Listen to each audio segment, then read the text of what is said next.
Hey everybody, Dr. Jeff Werber here. You know, as a veterinarian, I see a lot of sick puppies, but there's one disease that really gets to me. Canine Parvovirus.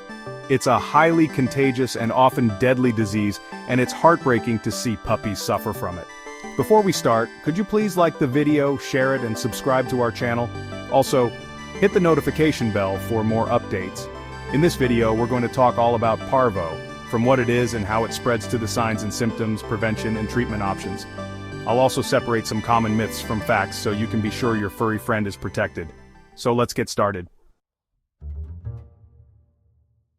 Parvovirus, or CPV2 as we call it in the biz, is a nasty little virus. It's a non-enveloped single-stranded DNA virus, which means it stores its genetic information in DNA rather than RNA.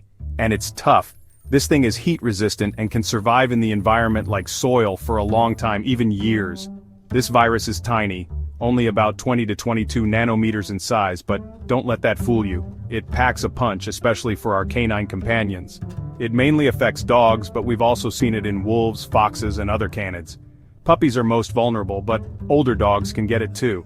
The virus goes after their gastrointestinal tracts, causing all sorts of problems. The worst part is how easily it spreads. Direct contact between dogs is all it takes, but it can also linger in their feces, the environment, even on people. Think about it: contaminated surfaces, food and water bowls, collars, leashes, even your hands and clothes if you've touched an infected dog. That's why hygiene is so important in preventing the spread of this virus. Parvo is sneaky. It can take anywhere from 3 to 7 days after infection for your dog to start showing symptoms. And when they do appear, they hit hard and fast. Lethargy is usually the first sign. Your normally playful pup might just seem a little off, less energetic. And then comes the depression, they just seem down in the dumps. But here's where it gets really concerning: vomiting.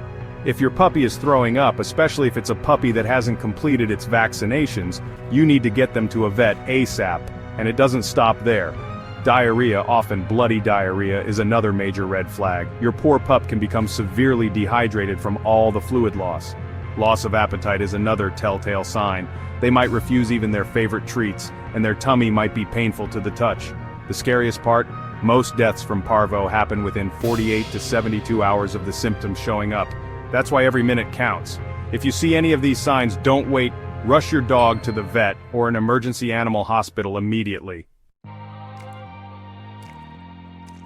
Let's be real, folks, Parvo is a killer, but the good news is it's preventable. Vaccination is the absolute best way to protect your furry friend from this deadly disease. It's a simple step that can save your puppy's life. Think of it like this: puppies are born with some immunity passed down from their mothers. This maternal immunity gives them a head start in life. But this natural protection fades over time, and their little immune systems aren't quite ready to fight off something as strong as Parvo. They need extra help to stay safe. That's where vaccinations come in. They act as a shield, fortifying your puppy's defenses.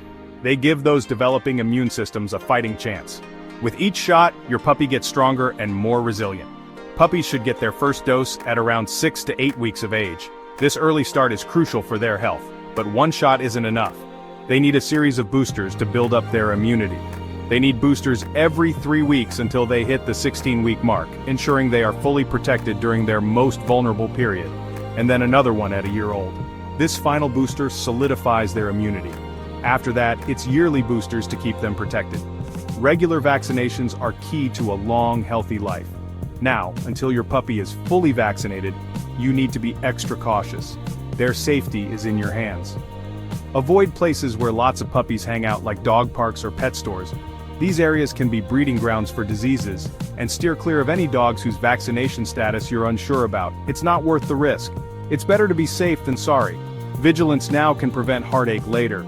Lastly, even if your dog is vaccinated, always practice good hygiene. Cleanliness is crucial in preventing the spread of disease. Pick up after them on walks, and dispose of waste properly. And don't let them sniff around areas where other dogs might have done their business. Keeping your puppy safe is a full-time job, but it's worth it. Okay, let's talk about what happens if, despite your best efforts, your pup does come down with Parvo.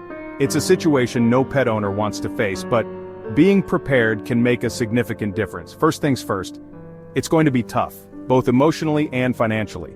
The stress of seeing your beloved pet in pain can be overwhelming. Treatment for parvo is aggressive and expensive. It requires a dedicated veterinary team and specialized care. We're talking anywhere from $800 to $3,000, and even then, there's no guarantee of success. The financial burden can be significant, but it's important to weigh the costs against the potential to save your pet's life. The thing is, we're not actually curing the virus itself. Instead, we focus on supporting the dog's body to fight the virus. Treatment is all about managing the symptoms and supporting your dog's body so their own immune system can fight back. This involves a multifaceted approach. So, what does treatment involve? Let's break it down step by step. Well, we're talking hospitalization with round-the-clock care. This ensures that your dog receives constant monitoring and immediate intervention if needed. IV fluids are crucial to combat dehydration caused by vomiting and diarrhea. These fluids help maintain essential body functions. Antibiotics help prevent secondary infections, which can be deadly in a pup already weakened by parvo. These infections can complicate the recovery process. Probiotics help restore the balance of good bacteria in their gut, which takes a beating from the virus. A healthy gut is essential for overall recovery. We also provide injectable vitamins, especially B and C, to give their immune system an extra boost. These vitamins are vital for energy and immune function. Colostrum, the first milk produced by mothers after giving birth, can also be given as it contains antibodies that can help fight off the infection. This natural supplement can be a game changer. Glucosamine can help soothe their inflamed intestines. And of course, we'll do everything we can to manage their pain and keep them comfortable. Pain management is a critical component of the treatment plan. It's a long and difficult road, but with aggressive treatment and a lot of love, some dogs do pull through. The journey is challenging, but the reward of seeing your pet recover is immeasurable. I know there's a lot of information and misinformation floating around the internet about home remedies for parvo.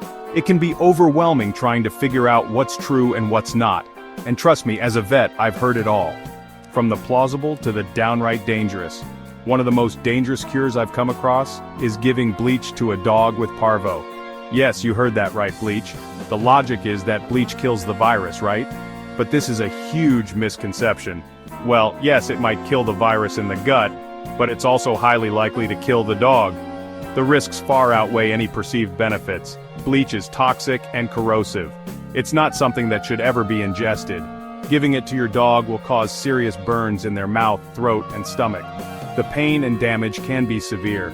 It can also lead to life-threatening complications like kidney failure. The consequences are dire. Then, there's activated charcoal and other homeopathic remedies. These are often touted as natural cures. While some people swear by them, the scientific evidence is lacking. They haven't been proven to work. There might be anecdotal evidence of some success, but you're essentially gambling with your dog's life by relying on unproven treatments. It's a risky bet. Look, I understand wanting to do everything you can to help your sick pup. It's natural to want to try anything. But when it comes to parvo, time is of the essence. Every minute counts. Don't waste precious time on home remedies that could do more harm than good. Your dog's health is too important. If you suspect your dog has parvo, get them to a veterinarian immediately. Don't delay. They're the only ones equipped to provide the life-saving care your furry friend needs. Trust the professionals. Here's something that puzzles even us vets. Some breeds seem to be more susceptible to parvo than others. We're still trying to figure out exactly why, but genetics seem to play a role. Breeds like German Shepherd dogs, Rottweilers, Doberman Pinschers, English Springer Spaniels, and American Staffordshire Terriers, for some reason, are more likely to contract parvo. If you own one of these breeds, especially if you have a puppy, you need to be extra vigilant. Early vaccination and strict hygiene are even more critical for these breeds.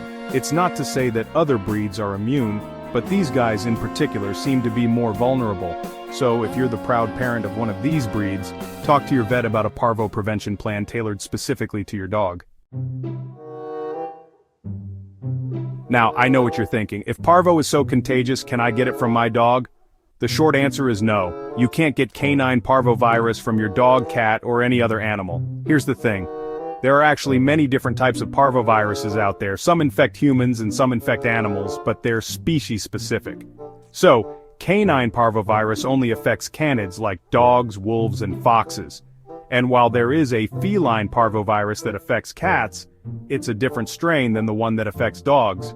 humans can get infected with a parvovirus called human parvovirus B19, which causes a mild illness called fifth disease, or slapped cheek syndrome, but we can't get it from our pets. So while it's important to practice good hygiene after handling your pets, especially if they're sick, you don't need to worry about catching parvo from them.